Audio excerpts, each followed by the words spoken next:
Doctor Vinod Yadav, सह professor विद्युत अभियांत्रिकी, महाराणा प्रताप कृषि एवं प्रौद्योगिकी विश्वविद्यालय।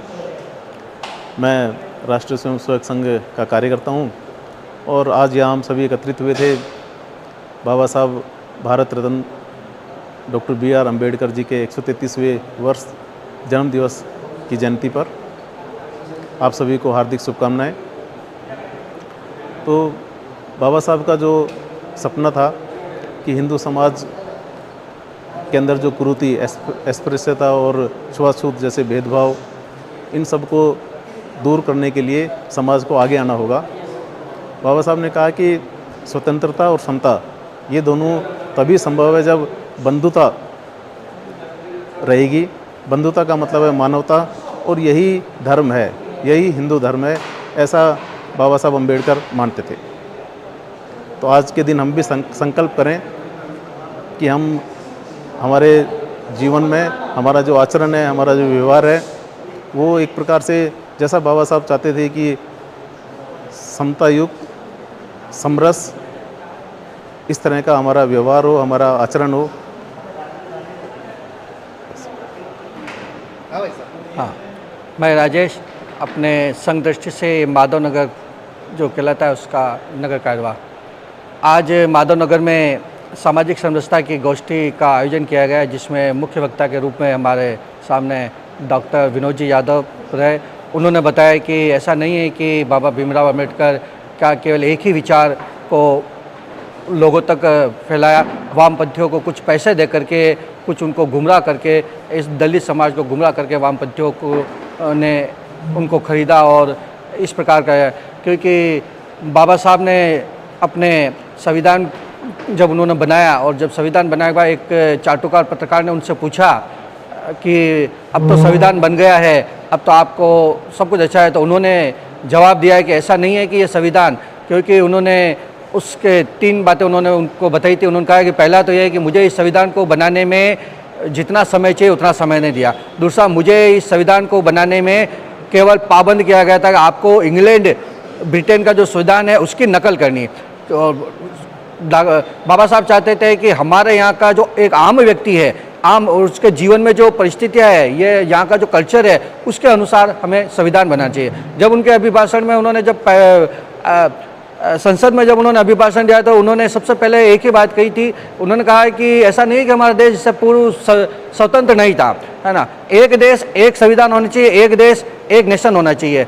लेकिन तथाकथित तो उस समय के जो भी रहे हैं, उन्होंने उनकी बात को पे गौर नहीं किया, ध्यान नहीं दिया, वरना उनसे बड़ा सच्चा देशभक्त कोई नहीं, आज कोई नहीं होगा। उन्होंने चाहते तो बहुत कुछ कर सकते हैं। उन्होंने जब ये घोषणा की कि मैं जन्मा दलित हूँ लेकिन मरूंगा दलित नहीं, जब उन्होंने इस प्रकार के विचार रखे तो आप समझ सकते हो कि उस समय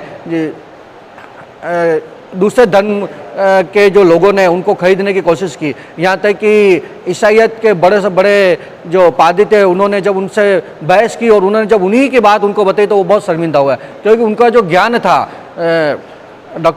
भारत रत्न डॉक्टर भीमराव अम्बेडकर जी का जो ज्ञान था, वो बहुत ही हर धर्म में बहुत ही श्रेष्ठ ज्ञान था।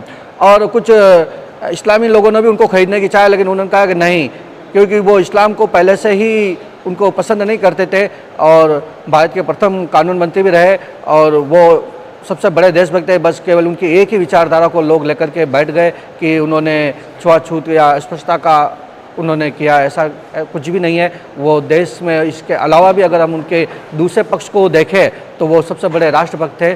जय हिंद, जय भारत। बस इसको मैं रख देता हूँ उधर। हाँ हाँ, ये देना लज्जा शंकर नागदा, धर्म जागरण प्रांत टोली में डॉक्टर भीमराव अम्बेडकर, वैसे शुरुआत उनकी भारत रत्न डॉक्टर भीमराव अम्बेडकर के नाम से होनी चाहिए। और उन्होंने जो उनके जो गुरुजी थे अम्बेडकर जी, जिनके नाम पर उनका नामकरण हुआ, उन्होंने सर्वप्रथम इन्हीं शब्दों में कहा था कि चारों वर्ण आपके इस शरीर में मौजूद है और उस शरीर को ही अपना वर्ण मानते हुए आपको अपना प्रचार प्रसार सहयोग सभी कुछ करना चाहिए, क्योंकि आपका जो मस्तिष्क है वह ब्राह्मणत्व है। आपकी जो भुजाएं हैं वह राजपूतों की जो भुजाएं कहते हैं क्षत्रिय है। फिर आपका मध्य भाग जो है वह वैश्य है, और मध्य भाग से नीचे वाला हिस्सा है जिसको शूद्र के नाम से जाना जाता है। लेकिन अगर नीचे वाला हिस्सा ही आपका हटा दिया जाए, आपका शरीर पूरा जीर्ण शीर्ण हो जाएगा। अतः सबसे मजबूत स्तंभ आपके पैर हैं। अतः इन पैरों को ही आपको जोड़े रखिए।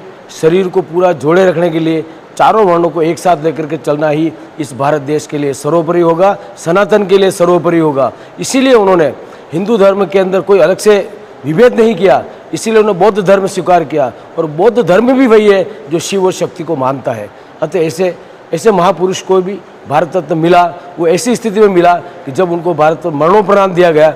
यह एक सरकार की नीति थी, उसके लिए हम कुछ भी नहीं कहना चाहते, लेकिन फिर भी भीमराव अंबेडकर ने जो इस पूरे भारत देश को जोड़ के रखा, चारों वर्णों को जोड़ के रखा, इसके लिए वो बधाई के पात्र हैं। उनको नमन।